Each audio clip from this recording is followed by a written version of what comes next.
Hello everyone, this is Rashidi Ruqayya. Welcome back to विद्यार्थी spot. हम information and communication technology paper पढ़ने से पहले, चूँकि इसमें टर्म इंफॉर्मेशन आता है, तो बच्चों को ये समझाना चाहूँगी कि what is the relationship between data, information, knowledge and wisdom. चलिए critical understanding of ICT paper पढ़ने से पहले बेसिक कॉन्सेप्ट्स को समझते हैं। Data. Many of you must be knowing the concept of data and many of you must not be knowing. तो देखते हैं डेटा का कॉन्सेप्ट क्या है। डेटा का अर्थ होता है रॉ फैक्ट्स, फिगर्स, ऑब्जर्वेशंस या सिंबल्स जिसका कोई मीनिंग नहीं होता जब तक कि उनकी प्रोसेसिंग नहीं हो जाती या उन्हें ऑर्गेनाइज नहीं किया जाता है। जैसे आपने नंबर्स देख लिए 45, 67 एंड 89। अगर ये हमारे नंबर्स के फॉर्म में कुछ लिखा हुआ है, ये तब तक डेटा है जब तक इनकी प्रोसेसिंग नहीं हो जाती या ऑर्गेनाइज्ड वे में इन्हें नहीं लिख दिया जाता या इनसे मीनिंग डिराइव नहीं कर ली जाती। तो डेटा दो प्रकार से होते हैं, क्वांटिटेटिव डेटा और क्वालिटेटिव डेटा। क्वांटिटेटिव डेटा वो होते हैं जिनको नंबर्स के फॉर्म में लिखा जाता है, जो मेजरेबल होते हैं। मेज़र करके हम न्यूमेरिकल फॉर्म में उनको लिख सकते हैं, जैसे हमारी हाइट है, हमारा वेट है या बच्चों की किसी टेस्ट में पाए हुए स्कोर्स हैं। ठीक, ये कहते हैं क्वांटिटेटिव डेटा, राइट। और जो क्वालिटेटिव डेटा है वो हमारे फिगर्स के फॉर्म में हो सकते हैं, सिंबल्स के फॉर्म में हो सकते हैं, ऑब्जर्वेशन के फॉर्म में हो सकते हैं। वो उनको मेज़र नहीं किया जा सकता है, सिर्फ डिस्क्राइब किया जा सकता है, राइट। तो जैसे जेंडर मेल, फीमेल या अदर कोई जेंडर, तो उनको हम डिस्क्राइब कर सकते हैं। उनका इस तरीके से कोई मेजरमेंट नहीं होता जो नंबर के फॉर्म में हो पाए, ठीक है। तो data refers to raw facts जिससे कोई मीनिंग नहीं निकलती। अगर हम किसी बच्चे के स्कोर्स सिंपली स्कोर उनके नंबर के फॉर्म में लिख के आपके सामने रख दें, तो आप उससे कोई मीनिंग डिराइव नहीं कर सकते हैं जब तक आपको ये ना बताया जाए कि ये उन बच्चों के टेस्ट में पाए हुए स्कोर्स हैं। जब आपको ये बता दिया जाता है कि बच्चों के टेस्ट में पाए हुए स्कोर्स हैं, तो आप अपने माइंड में एक सेंस डेवलप करना स्टार्ट कर देते हैं। कोई मीनिंग आपके माइंड में निकल कर आती है कि अगर इस टेस्ट में बच्चे ने 45 पाया आउट ऑफ 100, तो आपके माइंड में आता है कि ये स्कोर कितना है, कम है, ज़्यादा है, कुछ तो सेंस डेवलप होता है। तब जब उस डेटा को रॉ फैक्ट से ऊपर उठाकर मीनिंग डिराइव करने की कोशिश करते हैं, तब उसे हम इंफॉर्मेशन कहते हैं, राइट। तो we get the information that this student has gained marks 45 out of 100, means this student has gain below 50% और जस्ट पासिंग मार्क्स, राइट। तो आपने ये मीनिंग डिराइव जब कर ली, इसको कहते हैं प्रोसेसिंग ऑफ डेटा। जब आपने डेटा की प्रोसेसिंग कर ली, स्ट्रक्चर्ड कर ली, उसको ऑर्गेनाइज्ड वे में अपने माइंड में बिठा ली, कि या फिर आपने स्ट्रक्चर्ड कर रॉ डेटा की प्रोसेसिंग और स्ट्रक्चरिंग आपने लिख कर करी या समझ कर करी, तो आप उसे इंफॉर्मेशन कहेंगे, राइट। तो इंफॉर्मेशन वो एंटिटी है जो अनसर्टेनिटी को ख़त्म करती है या किसी क्वेश्चन के आंसर को प्रोवाइड करती है, ठीक। इट प्रोवाइड्स कॉन्टेक्स्ट, ये संदर्भ प्रोवाइड करती है और डेटा को मीनिंग देती है और हमें डिसीजन मेकिंग में हेल्प करती है।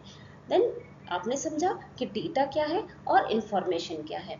ये क्रिटिकल अंडरस्टैंडिंग ऑफ आईसीटी के पेपर में आईसीटी का मीन्स होता है information and communication technology. How information technology and communication technology is introduced into the field of education.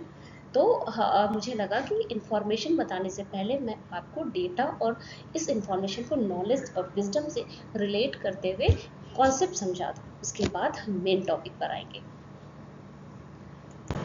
ठीक। तो आपने देखा, अगर हम इस स्लाइड में देखते हैं कि difference between data and information. तो data is raw fact when it is processed and we derive meaningful meaning, then it is called information. Like 50, 60, 70 are only data. The class average score is 60. अगर हमने इसकी average निकाल ली 60, तो हमें information मिल गई, हमने data को ऑर्गेनाइज कर ली, प्रोसेसिंग कर ली और एक मीनिंग निकाल ली। Then we get the information. It means processing of data is information. अब हम आते हैं नॉलेज पर। नॉलेज क्या है? जब हमने इंफॉर्मेशन को ऑर्गेनाइज किया, और उसको समझा, है ना, उसको समझने के बाद कुछ डिसीजन लेते हैं या फिर किसी प्रॉब्लम सॉल्विंग स्किल को डेवलप करते हैं या किसी प्रॉब्लम को सॉल्व करने की कोशिश करते हैं। इंफॉर्मेशन का प्रोसेसिंग करके, उसका इस्तेमाल करके डिसीजन लेने में मदद लेना या फिर किसी प्रॉब्लम को सॉल्व करना, इसे कहते हैं knowledge. Knowledge is the awareness and understanding gained through experience. Knowledge के अंदर जो हमारी प्रोसेस डेटा है, मीन्स इंफॉर्मेशन है, उसके साथ जब हम अपने लाइफ की एक्सपीरियंसेस या क्लासरूम एक्सपीरियंसेस को इंक्लूड करते हैं to get better understanding and awareness, और हम रीजनिंग करना जानते हैं, तर्क करना जान जाते हैं, then we come to the knowledge, right? I hope you are understanding the basic concepts about data, knowledge and information. तो हम देखते हैं कि डेटा, इंफॉर्मेशन और नॉलेज के बीच में क्या रिलेशन है। डेटा रॉ मटेरियल है, इंफॉर्मेशन प्रोसेस्ड प्रोडक्ट है, एंड नॉलेज उस प्रोडक्ट का, नॉलेज क्या है, इंफॉर्मेशन का या प्रोडक्ट का एप्लीकेशन है, अपने एक्सपीरियंसेस को यूज करना फॉर डिसीजन मेकिंग और problem solving the problem. Knowledge is equal to information plus experience. Information हम कह रहे हैं तो डेटा की बात आ ही गई, process data, right? Information plus experience plus interpretation. when you are using your real life experiences, daily experiences to interpret the information, then it is called knowledge. Now next we come to the next topic, wisdom. Wisdom is the highest level, means it is above the information and above the knowledge. Wisdom is the ability to use knowledge in a practical, ethical and judicious way to make sound decisions. In any practical situation, when we use the knowledge, we interpret the knowledge and we apply our ethical values also, then we come to the wisdom. It is the highest level of understanding, right? Highest level. Lowest level is data, then information, then knowledge and then wisdom. Means कि experiences जब हम values के साथ, interpretation के साथ processed information को interpret करते हैं using the everyday experiences, our experiences, and we use the values and insights also, then we call it wisdom. आप यहाँ देख सकते हैं कि विजडम क्या है। Wisdom is equal to knowledge plus experience plus ethical judgement. हम जजमेंट अपनी एथिक्स को, वैल्यूज को यूज करके तब जजमेंट लेते हैं, राइट?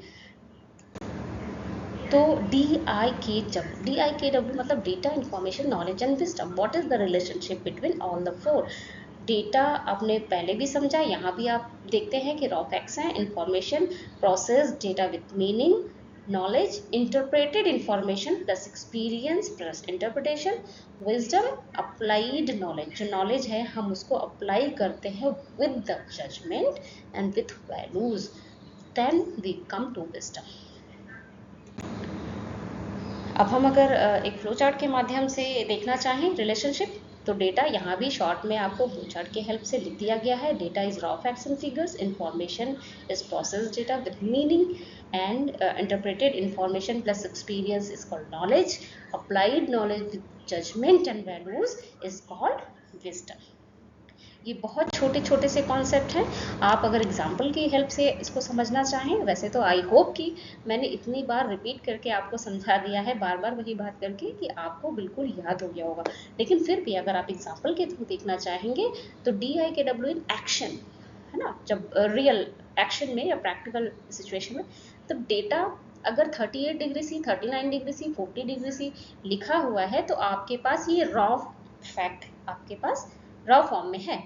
अगर फिर हम ये कह देते हैं कि पेशेंट हैज़ अ फीवर, अगर इतने से पता आपको चल जाता है कि इतना अगर किसी पेशेंट का टेम्परेचर लिखा गया है, तो आपको इन्फॉर्मेशन ये मिलती है, आपने प्रोसेसिंग कर ली कि पेशेंट को फीवर है, इतना temperature 38 degree C, 39 degree Celsius या 40 डिग्री सेल्सियस होने से आपको पेशेंट का ये टेम्परेचर बता दिया जाए, तो आपके माइंड में एक मीनिंग डेवलप हो जाती है कि पेशेंट हैज़ अ फीवर। अब नॉलेज यहाँ पर क्या है कि हम अपने एक्सपीरियंसेस को हमने अप्लाई किया, तो हमें लगा कि हाई, और इंटरप्रिटेशन किया इस बात का, तो हमें लगा कि हाई फीवर में indicate infection needs medical care. ज़्यादा तेज़ फीवर होगा तो इन्फेक्शन को बढ़ाएगा और पेशेंट को मेडिकल केयर की ज़रूरत है, ये हमारा नॉलेज शो करता है।